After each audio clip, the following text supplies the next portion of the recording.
Sticks and stones may break my bones, but names will never hurt me. In the 60s and 70s, when my parents would get bullied, this was a phrase that their parents told them to use. Unfortunately, it didn't work. My mom tells me of how she would go home crying her pillow wet after girls said mean things to and about her. Fast forward to the new millennium, and I can also say that while wounds do fade away, sometimes hateful words hurt forever. I still remember the words my best friend, and yes, she is still my best friend, thankfully, she had said in an email when I was living in Europe during my 8th grade year. She said everyone hated me and that I would have 0 friends when I got back. I was devastated. 2007 was the year that I was cyberbullied, and for other kids, it's only getting worse. In Two Lives, Too Many by Patricia Keir, it tells a story of Megan, a victim of cyberbullying.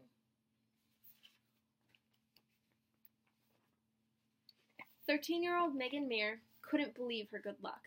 Mom! Mom! Mom! Look at him! Megan exclaimed. Her eyes sparkled with excitement. He's hot! Do you know who he is? Megan's mother asked. His name was Josh Evans. He was 16 years old, and he had sent Megan a friend request on MySpace. Please, can I add him? Megan begged. Please! Megan's mother agreed. She'd kept a close eye on Megan's MySpace activity, and she and Megan's father knew their daughter's password. Megan could not log on without their permission. Megan's mother was glad to see that her daughter was so excited. She hadn't always had an easy life. She was a heavy girl and had struggled to lose weight for years. She also was battling depression. But things were getting better. Megan had just started 8th grade at a new middle school. She'd lost 20 pounds and joined the volleyball team. She'd also ended a stormy friendship with a girl who lived up the block. For the next 6 weeks, under her mother's watchful eye, of course, Megan and Josh got to know each other. Megan's mother kept tabs on their conversations. She noticed Josh was always polite, but he never wanted to speak to her on the phone. He also made excuses when Megan asked for his phone number. Still, he was never rude, and Megan seemed thrilled about their blossoming friendship. Then suddenly, on a Sunday in October, Josh sent Megan a disturbing message. I don't know if I want to be your friend with you anymore, because I've heard that you're not very nice to any of your other friends, he wrote. Confused, Megan fired off a quick reply. What are you talking about? She wrote, but Josh didn't respond. Then, on Monday, Megan came home from school to find that Josh had sent her more troubling messages. But that wasn't the worst of it. To her horror, he had also shared some of their private messages with other people online. Megan was being verbally attacked, not just by Josh, but by a large group of people. Suddenly, Megan had become the target of an angry gang of invisible faces that seemed intent on burying her to the ground. She was called a slut and fat.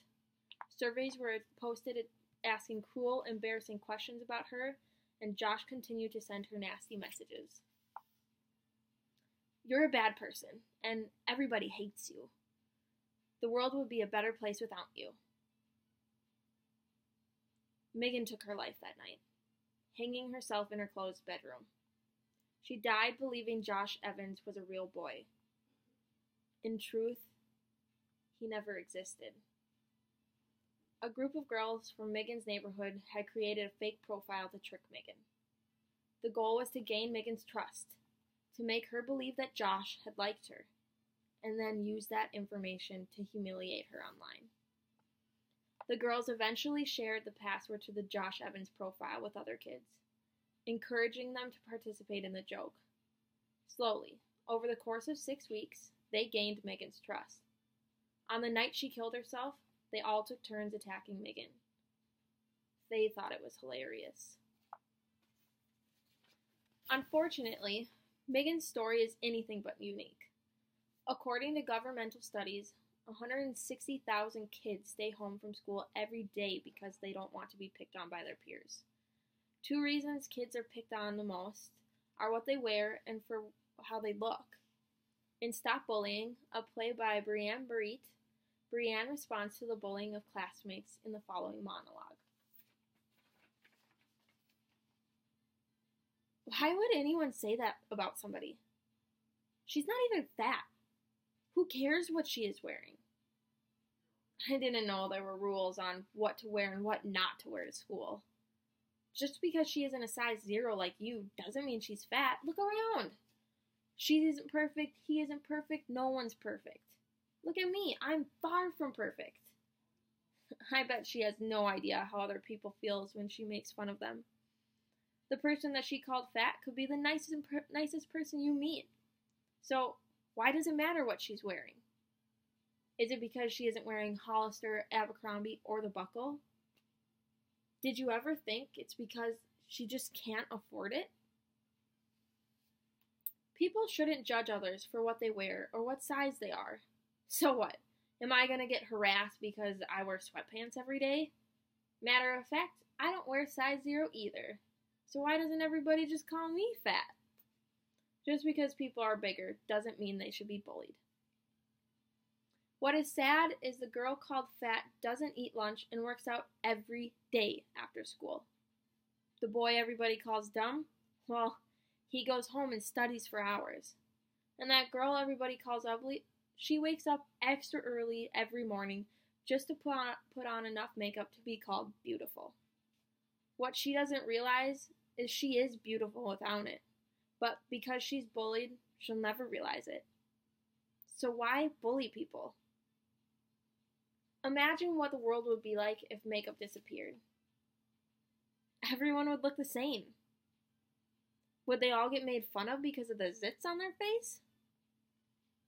People should not be judged in this world for what they look like, because no one is perfect.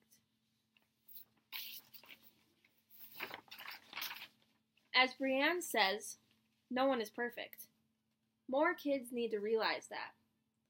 According to the book Bullying in Schools, when people are bullied, embarrassment, fear, and shame cause many who are bullied to hide their experiences from others, leading to feeling even more isolation and pain.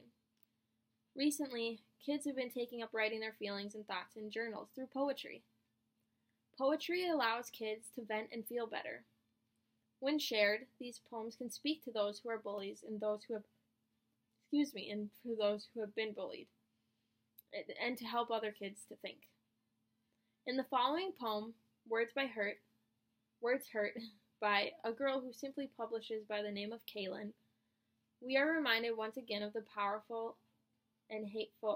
of hateful words, but this poem also offers hope to those who have been bullied. Words do indeed hurt, but they can also be a powerful tool against bullying.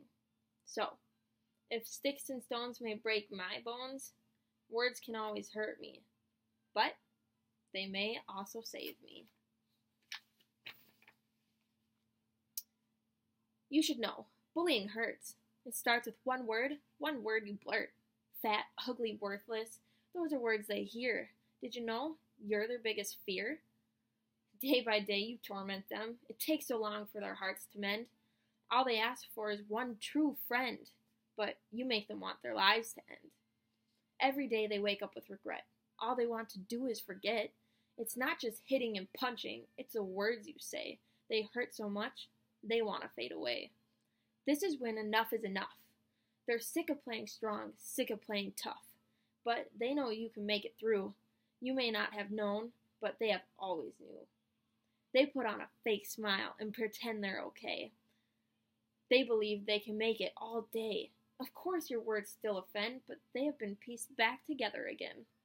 Someone leaves the crowd and lends them a hand. They learn that it's time to stand. Their smile is no longer fake. Now they have no reason to ache. You see, all they ever needed was a friend, someone to stand by them when the bullying came again. Now they're free. The insults barely sting. Don't you see? The bully is never wanted, unless wanted to leave. The person you bully now has no need for long sleeves. Your work here is done, not that it should have started. Now who's the one who feels brokenhearted? Bullying gave you power that they refused to give. You can't help but wonder, what if? What if they didn't get so strong? What if they crumbled all along? What do you think of is what would have been? What if they pulled the razor to their skin? What if you pushed them too far to where they tied a rope around their collar? What if they wrote down all the secrets they had to spill right before taking an overdose on the pills? You don't know what could have been done. You were doing it all for fun. You think they're losers, but they're stronger than you. Have you seen what they've been through? With your words, you gave a black eye. They are leaving, bully, so say your goodbye. But one more thing before you go. Did you enjoy my little show? Remember, words can hurt more than the punch. Believe me now? Because that was just a hunch.